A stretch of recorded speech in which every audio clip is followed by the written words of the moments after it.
بسم اللہ الرحمن الرحیم۔ السلام علیکم، میں ساجد حسین ہوں اور آپ میرا ویلاگ دیکھ رہے ہیں۔ گزشتہ 4-5 دنوں کے اندر عدالتی تاریخ میں اور پورے پاکستان کے اندر ایک عجیب سی سوچ اور عجیب سا ہیجان برپا ہے۔ مطلب ایک شخص ہے جس کو آپ نے پہلے مختلف کیسز کے اندر گرفتار کیا، پھر 12 گھنٹے کی سماعت کر کے اس کو مختلف کیسز میں سزائیں سنائیں۔ سائفر کیس جس کا رتی برابر بھی ایسا نہیں ہے کہ وہ سائفر کیس عمران خان کے خلاف ہو، بلکہ سپریم کورٹ یہ کہہ چکی ہے کہ عمران خان اس کیس میں مجرم نہیں، معصوم ہے۔ دوسرا توشہ خانہ کیس۔ اب توشہ خانہ کیس اگر آپ دیکھیں تو جنہوں نے گاڑیاں نکلوائیں، جو کہ توشہ خانہ کیس میں اگر آپ الٹے بھی لٹک جائیں تو گاڑیاں نہیں لے سکتے، وہ تو آزاد ہیں، اور جس نے پیسے دے کر تحفے خریدے وہ جیل کے اندر ہے، اس کو 14 سال کی سزا ہو گئی، اس کو اور اس کی بیوی کو بھی۔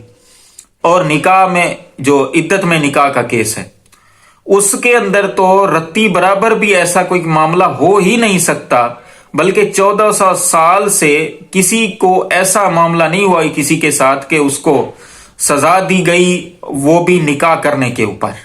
بڑی عجیب سی بات ہے۔ یہ نظام میرا خیال ہے کہ اب اس کے جسم کے اوپر بھی کوئی رتی برابر بھی کپڑا نہیں رہا، ننگا ہو گیا یہ نظام، یہ فیصلہ کر کے۔ اس کے اوپر مختلف رد عمل آ رہے ہیں۔ اب دوسری بات یہ ہے کہ دیکھیں آپ زندگی میں کتنی غلطیاں کریں گے۔ ایک وقت ایسا آتا ہے کہ جب بندہ یہ سوچتا ہے کہ یار یہ جو میں نے کیا ہے آج تک، کم از کم اس کی کوئی حد تو ہوگی۔ اپنے رب کو بھی منہ دکھانا ہے، اپنے رب کو بھی جواب دینا ہے کہ میں نے کیا کیا زندگی میں کیا۔ بلکہ اللہ پوچھے گا، جو انصاف کرتے ہیں، جو انصاف نہیں کرتے، ان سب سے پوچھے گا کہ آپ نے کیا کیا کیا۔ جو انصاف نہیں کرتے ان کو تو اللہ تعالیٰ نے واضح کہا ہے کہ جو حق اور سچ کی بات نہیں کرتے ان کے لیے تو پھر بڑا سخت عذاب تیار ہے۔ یہ اللہ تعالیٰ کے قرآن پاک کا مفہوم ہے۔ اب ہم آج بات کریں گے جج بشیر صاحب کی، جو توشہ خانہ کیس کا جنہوں نے فیصلہ دیا عمران خان کو اور بشرا بی بی کو سزا دی انہوں نے۔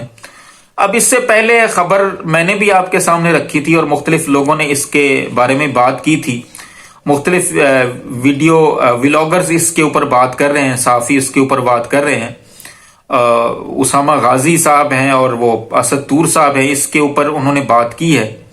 تو جج صاحب نے پہلے چھٹی کی درخواست دی تھی کہ یار میں اب ریٹائر ہونے والا ہوں اور میں یہ جو ہے وہ دن جو ہے آرام کرنا چاہتا ہوں، میری طبیعت ٹھیک نہیں ہے۔ کیونکہ وہ 2011 سے لے کے اب تک انہوں نے بہت سارے لوگوں کو سزا دی، اس میں وزیر اعظم بھی شامل ہیں، نواز شریف کو بھی سزا دی انہوں نے، اور میرا خیال ہے کہ گیلانی صاحب کو بھی انہوں نے سزا دی، اور دوسری بات یہ ہے آج اب عمران خان کو بھی انہوں نے سزا دی۔ وزیر اعظم صاحب شامل ہیں، حالانکہ نیب کا جو جج ہے وہ 3 سال کے لیے آتا ہے، لیکن 2011 سے لے کے اب تک انہوں نے ان کو ایکسٹینشنز دی گئی اور انہوں نے اس طرح کے معاملات، اس طرح کے کیسز کیے۔ اب وہ یہ چاہ رہے تھے کہ مجھے چھٹی مل جائے، میں ریٹائر ہو جاؤں گا مارچ کے اندر تو میں اس سے پہلے آرام کروں۔ لیکن ظاہری سی بات ہے جنہوں نے عمران خان کے بارے میں یہ فیصلہ کروانا تھا وہ کب مانتے تھے؟ انہوں نے پھر یہ چھٹی کی درخواست پہلے دی اور پھر چھٹی کی درخواست واپس لے لی، تو کہا کہ اب میں فٹ ہوں۔ اب فٹ اس طرح کے تھے، وہ کیس کی سماعت کرتے کرتے بے ہوش بھی ہو گئے۔ ظاہر سی بات ہے جب بندے کو 12 گھنٹے 14 گھنٹے بٹھایا جائے گا تو پھر وہ کوئی بھی بندہ ہو، اس کی جو خاص طور پہ بیمار بھی ہو، اس کی قوت مدافعت جواب دے جاتی ہے۔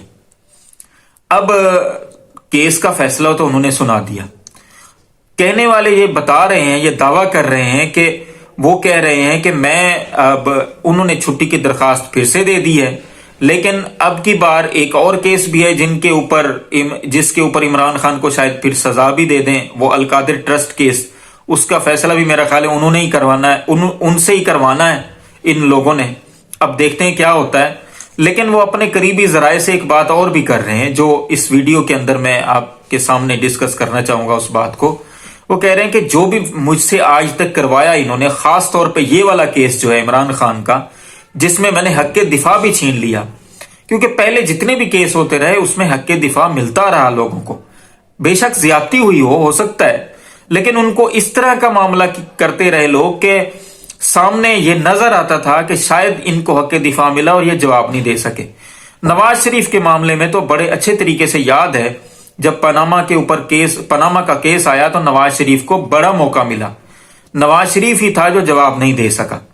عمران خان کے بارے میں 2-3 گھنٹے کی سماعت پہلے چلتی رہی، اب 12 14 گھنٹے کی سماعت چلتی رہی اور حق دفاع ختم کر کے ان کو یک طرفہ مقدمہ سن کے اور سزا دے دی۔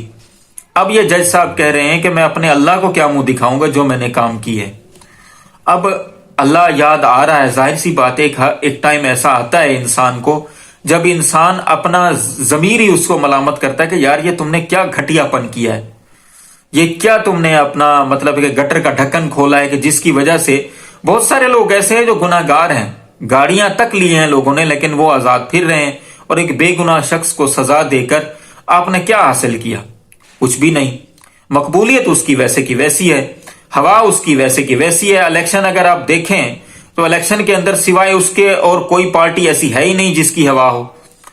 اب آپ جو مرضی کر لیں، حالات اور واقعات تو آپ کے اگینسٹ ہی جا رہے ہیں، آپ جتنا مرضی سزائیں دے لیں کسی نے کچھ نہیں سنا۔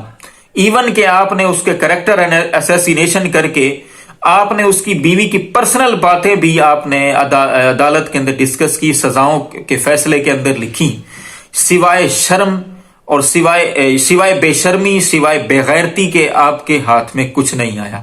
بلکہ اس پر تو مغربی معاشرہ بھی آپ سے پوچھے گا کہ یار اتنا گھٹیا تو ہم بھی نہیں تھے، ہمارے بارے میں تو آپ یہ دعویٰ کرتے ہیں کہ ہم جو ہے وہ یہ جنسی بے راروی کا شکار ہوتے ہیں، مغربی معاشرے میں یہ بات ہے اور ہم اس کے اوپر اکثر بات کرتے بھی ہیں، لیکن جب کسی کی شادی وہاں پہ ہو جاتی ہے اس کے بارے میں کوئی بات نہیں کی جاتی۔